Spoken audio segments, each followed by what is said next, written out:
Hey guys, it is Sunday, December 29th. The new year is upon us, and I thought that I should probably do like a New Year's reflection and intentions video because I saw another vlogger do it. Maybe I'll tag her in this video because I really enjoy her vlogs. Just, give props to where they're due. And I was like, I like that idea because I found it inspiring, and I was like, maybe if there's anybody who watches this, they'll find it inspiring too. I wanted to talk about like probably the 3 most important lessons that I've learned in 2024, especially since I've had such a huge mental and emotional shift at the very end of 2024. And then what are my intentions going into the new year? Hi, I'm Crystal Tantric Yogi, a certified Tantra yoga instructor and intimacy coach. Recently, I made the huge decision to move to New York City to continue my entrepreneurial journey.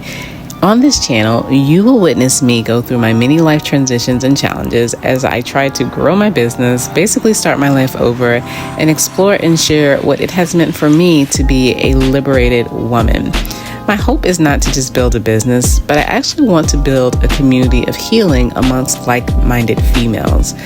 The idea is maybe we can inspire each other to live our most authentic, liberated lives by just sharing our truth, just sharing information, our stories.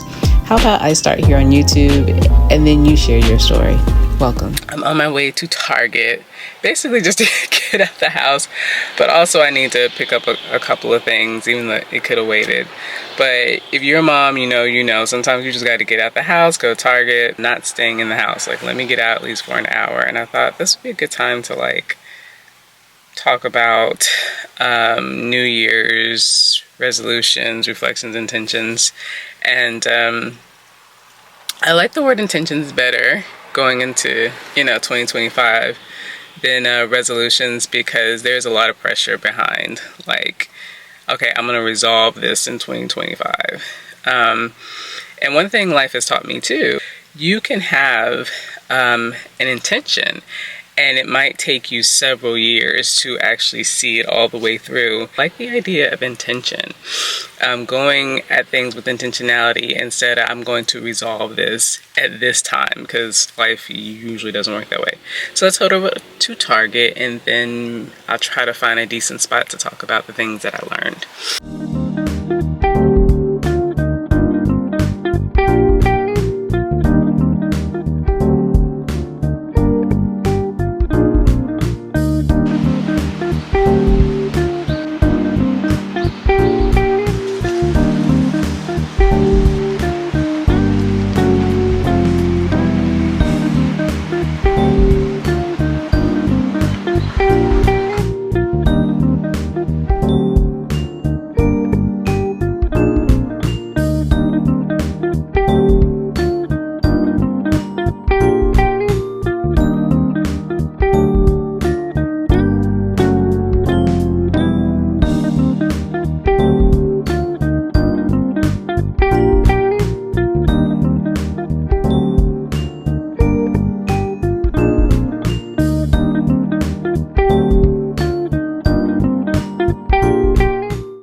Well, I decided to come to Fort Greene, one of my favorite parks, for sentimental reasons. Also because culturally it's very unique. It's like one side is very posh, very suburban, the other side is very urban. Reminds you of Brooklyn in the 90s probably. And I just have a lot of memories here. And it's nice outside. Like, it's unusually warm today. A lot of runners outside today. I wish I was running, kind of. So I'm glad I decided not to go to the gym and like get outside. It feels like it's probably about 60 degrees in the sun. But it might just feel that warm because it's been so cold lately. But as far as my 2025, well, let's start off with 2024 reflections. The biggest lessons that I learned this year probably were about 3. The first one definitely is the fact that your mental and emotional health are most important and should be prioritized when it comes to trying to accomplish any kind of goal. I kept on getting that in my readings, that I needed to heal before I had any kind of breakthroughs, but it just wasn't resonating until I wanted to believe that I could just work my way through everything. And that's definitely a trauma response.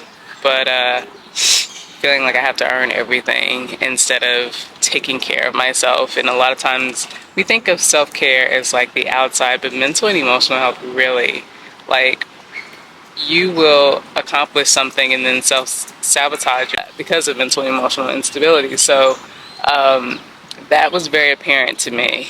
And now that I have done a significant amount of healing just in the past couple of weeks, just self-acceptance and resting more, like even, going with the flow of my cycle and stuff, I think allowed me to rest enough, to sit still enough, to recognize and acknowledge where I needed to heal more. And it just major shift in my awareness. And so I'm going into 2025 with a much more clear vision because of that. Definitely the biggest lesson I learned this year. It took me all the way to the end of the year to learn it. The second lesson that I probably learned is that anxiety doesn't help solve any problems. I was so anxious this year for good reason. I had a baby in New York City and I had no savings. I'm an entrepreneur and it literally was my greatest fear coming to life. The biggest thing that I was worried about when I moved to New York was how was I going to create financial stability, and if I didn't, if I was going to end up on the street.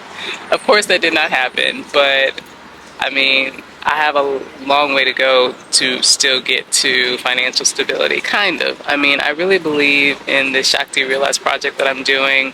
I've been working really hard on it. We're working on an ebook to offer at the beginning of the new year. I'm also working on a cohort that I'll probably make a separate video about.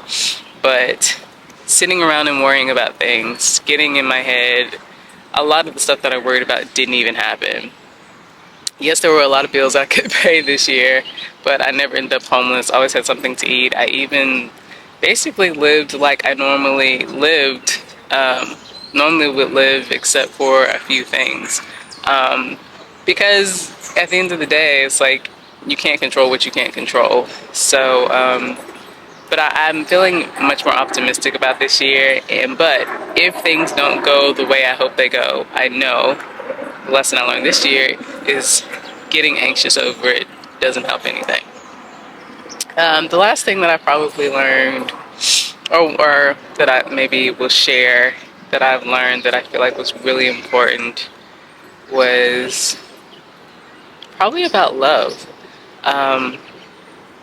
Me and my partner just grew much closer this year through all of the trials that we had this year. Having a baby, going through like this kind of mini financial crisis and trying to figure things out. And we're still trying to figure things out, but it forced us to like deal with, I guess, any underlying issues that were plaguing our relationship. And now I just feel like we're so much closer. Do we still get in like little petty arguments? Yes, but even in the back of my mind, when I want to get upset with my partner or bring up something, I stop and I pause and I'm like, is it really that serious? Or do you just need to figure out a way to make things work for you and figure out what that is? What boundaries do you need to set? What do you actually want to do, set time for? And then y'all figure out how you both can make it work for the both of you. And I feel like our relationship has really flourished this year. So being open to love, being open to trust, bringing down my walls. So I think all in all, I learned that love is still the answer to everything. So trying to outsmart your partner, trying to play games, arguing, the blame that you put on, your partner, is not the answer. Love is always the answer. Looking at the world and your situations through the eyes of love. What would love say? How would something aligned with love, huge lesson for 2024. Now I think I'm going to maybe walk around the park, head home, and maybe I will share my New Year's intentions with you guys back at the house. It's so nice outside. Being outside really helped me recenter myself and relax. I thought I came out to work, but I realized when I was outside I really needed nature to help rebalance my energy. I didn't realize how much tension I was holding in my body. And just sitting here, I decided, let me meditate for a little while and just take in the fresh air and really be grateful for this time. And just really reflecting on how important it is for me to follow my intuition and go with the flow, because I miss out on moments like these when I don't, when I'm constantly wanting to plan every moment of my life. I miss out on the little messages that God has for me and those little deposits of wisdom that usually happen during life when it's flowing and not when everything is planned and you're working and doing and taking action all of the time. And honestly, I really don't want to live my life that way. I want to make room to actually enjoy all the beautiful things that there are to experience in life with my loved ones. That's really my ultimate goal. It's to learn how to do that in 2025, to practice that. I want to enjoy my family and my friends. I want to enjoy my life. I want to enjoy the blessings that are all around me. Well, I'm back in my car. I decided that I'll go ahead and talk about my intentions for this year in the car, because who knows what the baby's gonna be like when I go inside. And I think I just want to wrap things up outside. I'm so glad that I took the time to go to the park. It reminds me how much I need nature. And so I was thinking about like what I just dreaming my wildest dreams, how much money I would like to make next year, where do I envision myself living, my next apartment, even to the point, like of owning a brownstone. I love brownstones. That's my big dream, to like own a brownstone in my favorite neighborhood in Brooklyn. And I think Fort Greene still is my favorite neighborhood because of that park. But my intentions going into 2025 definitely align with the things that I learned this past year. It just reminded me of how much walking around the park, reflecting on the whole year, just reminded me of how much I should be grateful for everything that I went through this year, how much it taught me. And I am. Thank you, God. Thank you, ancestors, for all the extremely valuable lessons that I've learned. But for next year, I'm really prioritizing the things that I really want, like my heart's desires. So my intention is definitely to do work that only fulfills my soul. Like, I'm dreaming a new dream, and the new dream is to build a community online, offline, to really help heal women from trauma, womb trauma, liberate them in every way, so that they can too go after their dreams and have the opportunity to live their best life.